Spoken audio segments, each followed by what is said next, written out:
So you probably remember last year I made a video on Windows 10's extended support update program, since the support for Windows 10 officially ended last year, which is, at the time of this recording, we're currently in August, nearly a year on, which has gone very, very quickly. Now, there's been a little bit of a change to this program, especially since Microsoft has recently changed when the extended support update program officially ends. Now, the previous date was actually going to be in October of this year, which is only 2 months away at the time of this recording. However, this has now officially been extended until October of 2027. So let's do a little bit more digging on this and we'll jump into it right in this video. So before we do go ahead, quick introduction. My name is Matthew from Matthew's Tech Hub. Welcome back to the video, everyone. Hope you're doing well. So without further ado, let's roll that intro and jump straight into the video. Now, if you've actually been counting down to October 2026, when Windows 10 security updates were supposed to stop for good, then you can now actually stop counting.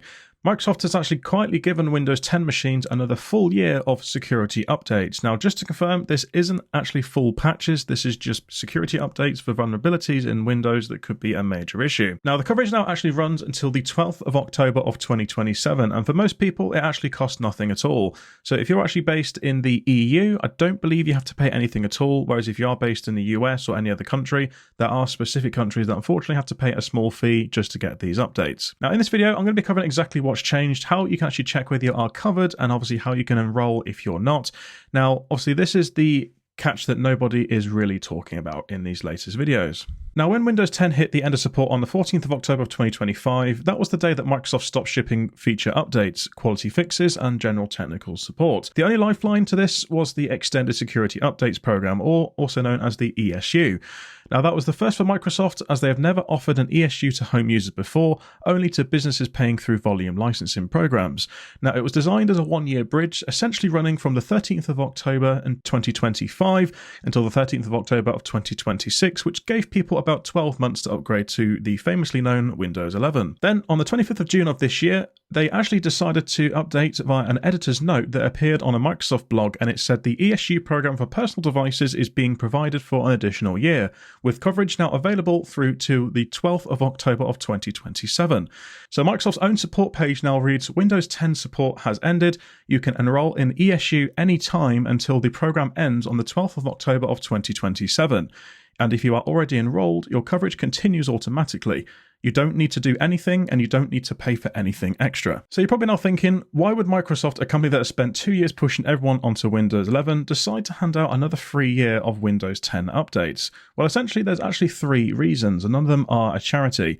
The first reason is that Windows 10 refuses to die. A huge slice of world's PCs are still actually running it, which you can see via this graph on screen.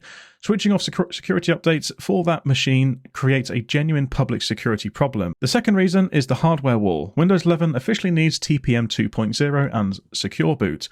Millions of perfect good machines, some only 6 or 7 years old, are locked out on a technicality. Those users were never going to upgrade, they were never going to even sit on unpatched OSs. The third reason is that the new PCs right now are expensive. So as you all probably know, with the AI boom, memory prices have gone through the roof, and that has pushed up the cost of a new machine. Microsoft was betting on a refresh wave, but unfortunately it didn't arrive. Now, the third thing on what you can do is how you actually check in Windows 10 if you are enrolled for these updates, along with seeing if you officially need to pay for them.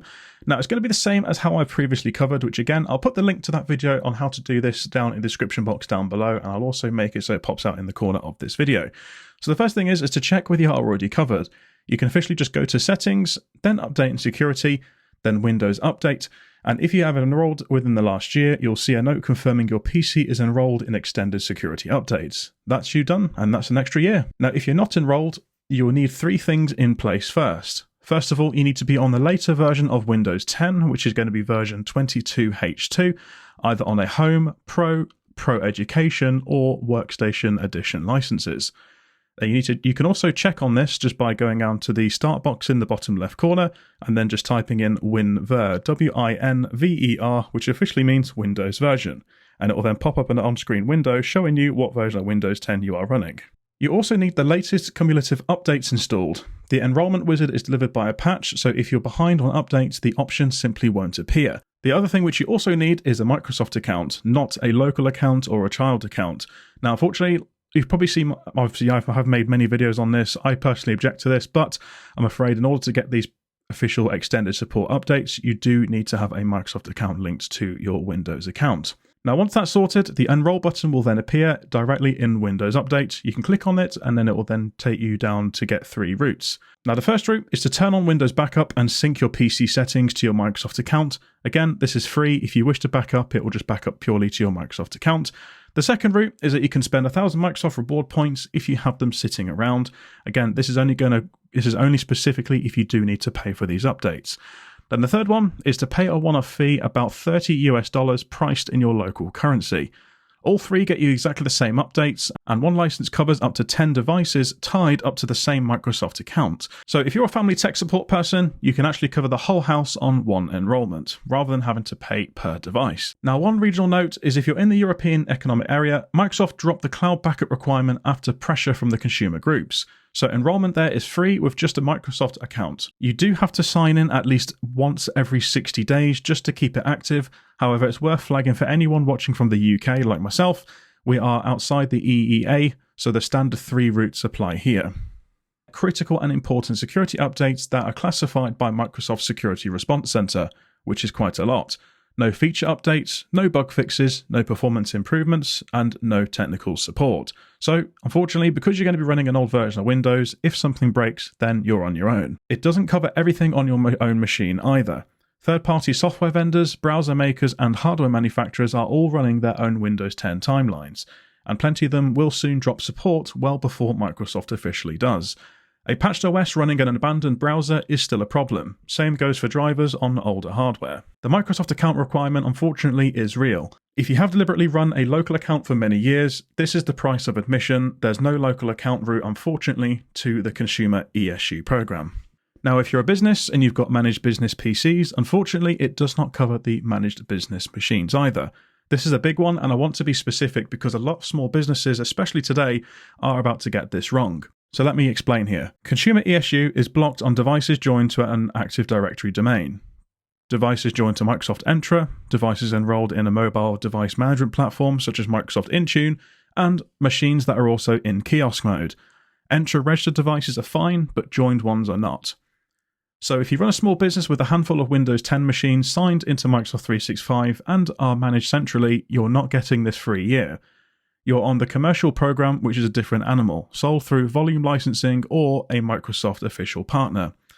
Running up to the 3 years to October 2028 and price to hurt, roughly $61 per device in year 1, doubling to $122 in year 2, and then $244 in year 3. So roughly that's about $427 per machine to run the full course. So hopefully you guys found this video helpful. Let me know down in the description box down below. Are you actually still running Windows 10 at the moment, or are you actually looking at upgrading to Windows 11? And are you actually going to find the ESU program being extended until 2027 quite more useful, especially if you're running Windows 10 at home? Let me know, guys. Let me know your thoughts and feedback down in the description box down below. Please also hit that subscribe button to help continue supporting my channel, and also please hit that like button to help get this video into the YouTube algorithm. But as always, guys, thanks for watching. Until next time, I'll see you then. Bye for now.